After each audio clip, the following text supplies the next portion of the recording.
Adani group ఈ ఆగడాల వల్ల discoms కొనుక్కోవడానికి కరప్ట్ చేసి అధికారుల్ని నాయకుల్ని కరప్ట్ చేసి ఓవర్ ప్రైస్తో డిస్కమ్స్ కొనడం, ఆ కొన్న ఓవర్ ప్రైస్ డిస్కమ్ కొన్న ద్వారా ఆ అధిక భారం అంతా ప్రజల మీద మార్పిడి చేయడం, ఈ రకంగా 1, 2 కాదు అన్ని సంస్థల్ని మోసం చేస్తూ వచ్చినారు.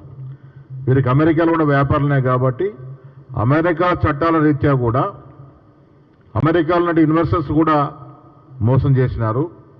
ఓవర్ ప్రైస్ ద్వారా అక్కడ ఇన్వెస్టర్స్ కూడా మోసపోయినారు. కాబట్టి వీరికి శిక్షకి అర్హుడు అనే మాట ఇవాళ FBI కానీ అమెరికా నిఘా సంస్థ కానీ తేలుస్తున్నట్టు సందర్భం. ఇంత మొట్టికాయలేసి ఇంత బాహటంగా ఈ విషయాలు బయటకు వచ్చినప్పటికీ కూడా ప్రధానమంత్రి గారు దేని మీద స్పందించట్లేదు. కారణం మళ్ళీ చెప్తా ఉన్నా, అదాన్ని అరెస్ట్ అవుతే ప్రధానమంత్రి రాజీనామా చేయక తప్పదు. వాస్తవాలు బయటకు వస్తాయి.